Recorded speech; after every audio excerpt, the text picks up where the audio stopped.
नमस्कार सर्वांना श्री स्वामी समर्थ आणि सगळ्यांना आजचा दिवस खूप छान जाओ जसं की मला जाणार आहे कारण की आज सकाळी सकाळी आमच्या घरी ना मस्त असं स्ट्रॉबेरीचा बॉक्स आलेला आहे आणि मला स्ट्रॉबेरी खूप आवडतात आणि त्या पण जर शेतातल्या असतील तर कारण की ना माझी फ्रेंड राहते इथे आमच्या इथेच राहते सेविंगमध्ये आणि ती साताऱ्याची तर त्यांच्या इथे ना स्ट्रॉबेरीची शेती असते खूप स्ट्रॉबेरी असतात तर ना ते लोक विकायला वाशीला आणतात तर तिने ना ज्यांना ज्यांना हवं आहे ना तसं त्यांना ना अशा फ्रेश अशा स्ट्रॉबेरी दिलेल्या आहेत सगळ्यांना तर मी पण एक बॉक्स घेतला आहे तिच्याकडनं आणि खरंच खूप सुंदर आणि खूप गोड गोड स्ट्रॉबेरी आहेत आणि आजचा दिवस मला खूपच छान चालला आहे त्यामुळे खूप मस्त वाटते आणि ना मी तुम्हाला ही विडी दाखवली आहे भरपूर व्हिडिओमध्ये दाखवले बघा खोबरं किसताना किंवा भाजी वगैरे कापताना ही कणकवलीवरनं आलेली आहे वेळी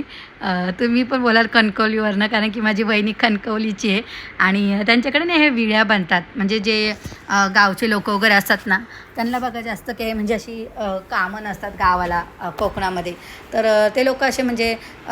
लाकडापासून विळी बनवणं किंवा सुकी मच्छी वगैरे विकतात तर त्यांना पण तेवढा आधार भेटतो 2 पैसे भेटतात तर ना ते आणि खरंच खूप छान लाकूड वापरले त्यांनी तर ते लोक मस्त मस्त लाकडं वापरतात म्हणजे जसं की बाबळीचं असतं किंवा उंबराचं असतं सागाचं असतं त्या लाकडापासून ना हे लोक म्हणजे बनवत असतात वस्तू आणि ही विळी बघा किती सुंदर कोयतीपासून बनवली ही पूर्ण कोयता आहे जे तुम्ही बघत असाल नारळ वगैरे फोडतो कोयत्यानी किंवा मच्छी वगैरे साफ करतात आगरी कोळी लोक बघा त्या कोयत्या आहेत आणि खूप मजबूत आहे आणि त्याला धार पण बघा किती आहे प्रचंड धार आहे त्याला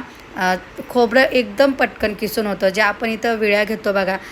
ते नुसते स्टीलच्या वगैरे असतात आणि ना ते थोड्या दिवसांनी खराब पण होतात पण हे ना लाकूड खरंच खूप छान आहे आता ना मला 1.5 वर्ष झालं ह्या वेळेला मी आधी तुम्हाला सांगितलं नाही कारण की पहिलं बोललं वापरून बघूया आपण आणि खरंच खूप सुंदर आहे बघा पूर्ण अखंड विळी ही कुठे जॉईंट नाही आहे किंवा काय नाही आहे याला फक्त 2 स्क्रू आहे आणि खूप पूर्ण आहे ती बघा अखंड आणि याच्यामध्ये साईज असतात छोटी साईज मोठी साईज तशी याची प्राईज असते आता मी ही घेतली ना ह्या साईजची ही 1000 रुपयाची आहे आणि याला जास्त काही कुठे खिळे वगैरे ठोकलेले नाही आहेत पूर्ण अखंड विळी आहे बघा आणि जरी तुम्ही पाण्यात पण धुतली नाही तरी पण ही खराब होत नाही आता मी 1.5 वर्ष झाली विळी वापरते आणि खूप सुंदर विळी आहे मला तर खूप आवडते ही कारण की ना याच्यामध्ये आपण आहे ना वरती बसू पण शकतो ह्या विळीवर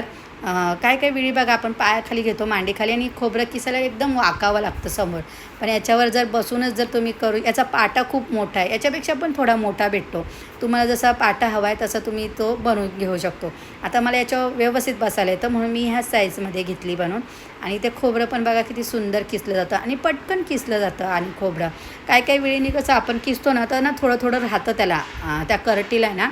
नारळाच्या थोडं राहिलेलं असतं आतमध्ये पूर्ण किसलं जात नाही पण ह्या वेळीने ना पूर्ण किसलं जातं खोबरं जर कोणाला हवी असेल ना तर मला कमेंट करून नक्की सांगा आणि प्राईजचं बोला तर प्राईज आहे प्रत्येक वेगवेगळी असते कारण की साईज वेगळी असते वेळीची तर तुम्ही बघू शकता बघा किती सुंदर असं खोबरं किसलं गेलं आहे जरा पण त्याला राहिलं नाही आहे खोबरं आणि मस्तच किसलं गेलं आहे तर इथे ना मी मस्त अशी मेथीची भाजी कापून घेतलेली ती आता आहे ना स्वच्छ अशी 2-3 पाण्याने धुवून घेतली कारण की कधी पण पालेभाज्या आहे ना ह्या 2-3 पाण्यानेच धुवायचं आणि शक्यतो जरा थोडं मीठ टाकून जर धुतलं ना तर अतिउत्तम कारण की पालेभाज्या म्हणा कोणत्याही भाज्या गावावरनं येतात तिथं किती जण हात लावतात किंवा गोण्यांमध्ये इकडे तिकडे पडलेल्या असतात त्या भाज्या त्यामुळे कधी पण घरी आणलं ना भाज्या पहिल्या स्वच्छ करायच्या मीठ वगैरे टाकून तर मला ही सवय जास्त करून आहे ना लॉकडाऊनपासूनच लागली आहे म्हणजे विनिगर टाकायचं थोडं किंवा खायचा सोडा काही टाकून तुम्ही मीठ टाकून स्वच्छ करू शकता भाज्या वगैरे आणि भरपूर बायकांना ही सवय लागलीच असणार आहे आणि मला तर लॉकडाऊनपासूनच लागली ही सवय आणि इथे बघा मी छान अशी मेथीची भाजी करते तर प्रत्येकाची मेथीची भाजी करायची पद्धत कशी वेगळी असते काही जण आहे ना मेथीच्या भाजीमध्ये डाळ पण टाकतात माझ्या ना मैत्रिणी होत्या त्या टिफिनला आहे ना मेथीची भाजी आणली ना ती ना त्याच्यात डाळ टाकायची मुगाची डाळ तर मी बोलायची पहिली मुगाची डाळ तर आपण शापूच्या भाजीत वगैरे टाकतो मेथीच्या भाजीत कोण टाकतं पण आहे ना खाऊन बघितली ना तर खरंच खूप छान लागलेली म्हणजे तुम्ही काहीतरी वेगळं केलं ना ते खरंच खूप छान लागते तर ही आमच्याकडची पद्धत आहे म्हणजे कोकणाकडची पद्धत आहे याच्यामध्ये ना तुम्ही कांदा हिरवी मिरची लसूण आणि थोडीशी हळद टाकायची काय होतं आपण थोडं मेथीची भाजी वगैरे टाकतो ना आणि त्याच्यात थोडी हळद टाकतो ना त्याला खूप छान असा कलर येतो आणि खायला पण खरंच खूप छान लागते मेथीची भाजी. तर बघा इथे मी मेथीची भाजी करते पण याच्यामध्ये ना आम्ही खोबरं टाकणार आहे. कारण की मी कोकणातली म्हणजे माझं सासर कोकणातलं असल्यामुळे ना माझ्या नवऱ्याला ना ओल्या खोबऱ्याचीच भाज्या आवडतात आणि मी पुण्याची असल्यामुळे मला शेंगदाण्याचे आवडतात. तर आमच्या दोघांचा असा प्रॉब्लेम होतो. तर मी काय करते एक एक दिवशी म्हणजे समजा मेथी केली ह्या आठवड्यात तर त्याच्यामध्ये मी ओलं खोबरं टाकते आणि कधी परत मेथी केली तर त्याच्यात शेंगदाणे टाकते. तर काय होतं दोघांची पण आवड आहे ना ही जपली जाते दोघांची मन त्यामुळे भांडणं होत नाही. तर आणि मेथीची भाजी करताना ना कधी पण मध्ये असं जरा गॅप ठेवायचा आणि ते पाणी असताना त्याचं जरा आटून द्यायचं. तर इथे मी डाळीला फोडणी टाकली आहे कारण की मेथीची भाजी असली त्याच्यावर डाळ पाहिजे आणि आमच्याकडे जास्त करून डाळ वगैरेच करतात किंवा टॅमॅटो सार आणि मच्छीचा वगैरे वार असेल तर तेव्हा ते निघून जातो वार. पण आपल्या इकडे कसं घाटावर कालवण वगैरे करतात चण्याचं कालवण वाटाण्याचं कालवण यांच्याकडे इकडे त्याच्या भाज्या बनवतात. तर असो प्रत्येकाची पद्धत वेगळी. तर आणि तुम्हाला एक टिप्स देते मी त्या टिप अशी आहे की तुम्ही जेव्हा डाळ वगैरे करता त्याच्यात कोथिंबीर टाकता तर त्याच्यावर आहे ना झाकण लगेच ठेवू नका. बघा असं थोडंसं गॅप ठेवा. काय होतं त्या गरमीने ना कोथिंबीर काळी पडते त्यामुळे जरा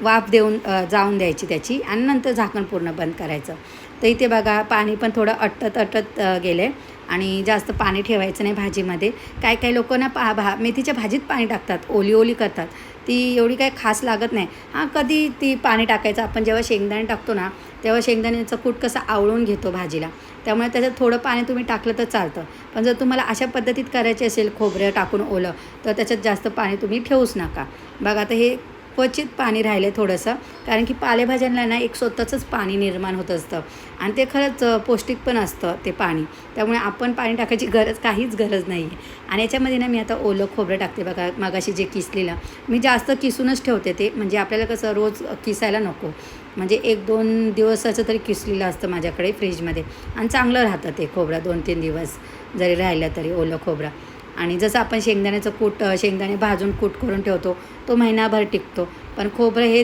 2-3 दिवस जास्तीत जास्त ज्या जॉब वगैरे करतात ना बायका किंवा मी पण करायची जॉब पण तेव्हा ना मी तेच करायची खोबऱ्यानं किसून ठेवायची 2-3 दिवसाचं कारण की रोज किसायला टाईम नाही भेटायचा. तर ह्या छोट्या छोट्या गोष्टी आपण जर व्यवस्थित केल्या ना तर आपला टाईम पण वाचतो त्यामुळे. तर तुम्हाला सर्वांना आजची ही माझी मेथीची भाजी कशी वाटली मला कमेंट करून नक्की सांगा आणि तुमच्याकडं कोणती पद्धत आहे ही पण मला कमेंट करून सांगा. मी नक्की तशी पुढच्या वेळेस करेल. तर तुम्हा सर्वांना हा माझा आजचा व्हिडिओ कसा वाटला जर खरंच आवडला असेल तर माझ्या व्हिडिओला प्लीज लाईक करा शेअर करा सबस्क्राईब करा. पुन्हा भेटूया पुढच्या व्हिडिओमध्ये. तोपर्यंत सर्वांना बाय बाय.